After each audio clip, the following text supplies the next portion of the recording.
You set an intention. You mean it. You feel it. And then 2 hours later, you've forgotten it existed. This is not a character flaw. This is not laziness. This is how ADHD memory works. And more specifically, how prospective memory works when your brain is structured differently. The spiritual traditions understood something important. Intention setting is not about willpower. It's about building systems that work with your actual brain, not the brain you wish you had. Most spiritual teaching assumes a neurotypical working memory. You're told to set an intention and hold it in awareness. But ADHD working memory is limited, severely limited. That doesn't mean spiritual intentions don't work for ADHD brains. It means they need to be externalized, anchored, and reinforced in ways that bypass working memory entirely.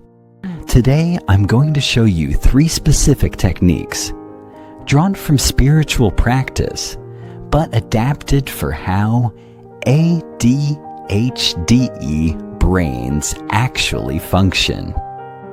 Neurotypical working memory holds about 7 items.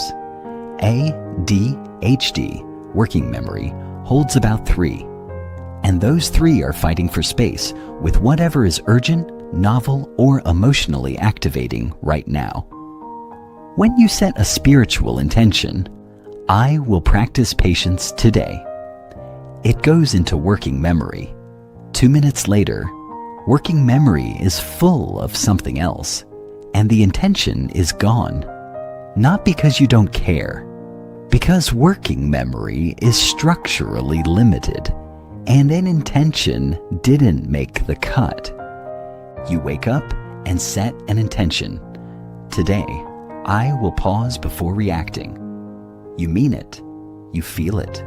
20 minutes later, someone cuts you off in traffic, and you react instantly, exactly the way you didn't want to. The intention was genuine, but it was never encoded in a way your brain could retrieve under stress. ADHD brains need intentions to live outside of working memory, in the environment, in ritual, in physical anchors.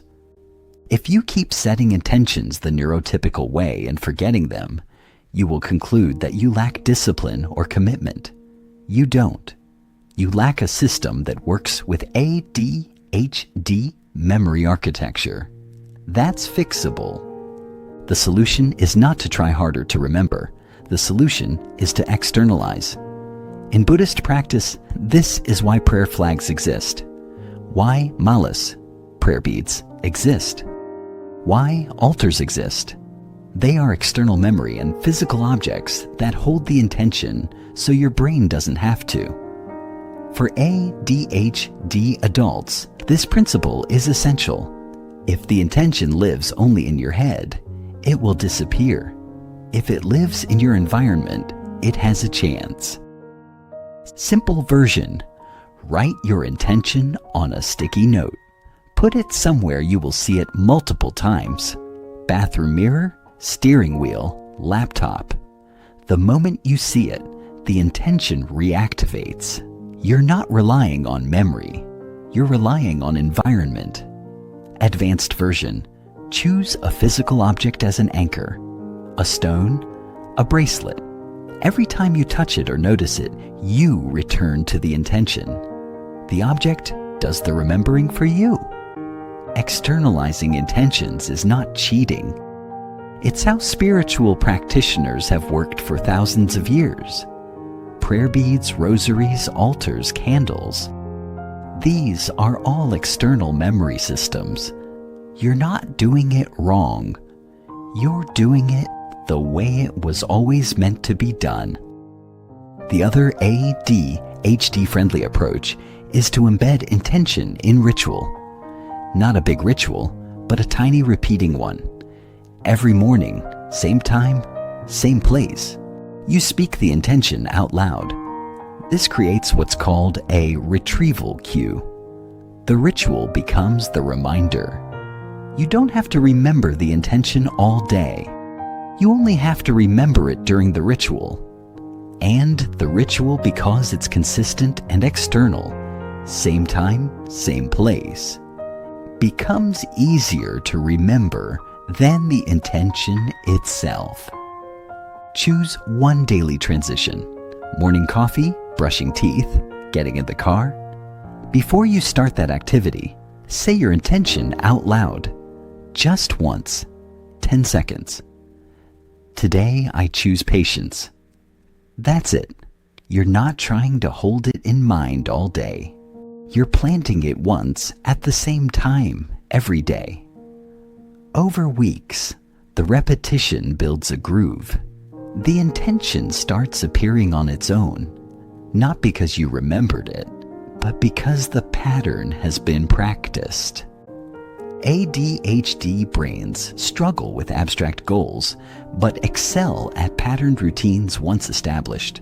Turning intention into ritual transforms it from something you have to remember into something you just do. That shift changes everything. Your ADHD brain is not broken. It's different, and spiritual intentions can absolutely work once you stop trying to hold them in working memory and start externalizing them into your environment and your routines. This week, choose one intention. Write it on a sticky note. Put it where you'll see it 3 times a day. Or choose one daily ritual and speak the intention out loud before it. Just one. Test what happens when you stop relying on memory and start relying on systems. Next video, we're going back to a question a lot of you have been asking. What does it actually mean to be present when your mind never stops moving? I'll show you a reframe that changes everything. Subscribe if you want more practices built for ADHD brains, not against them. And tell me below, do you set intentions and then immediately forget them? You're not alone. Let me know what you're trying.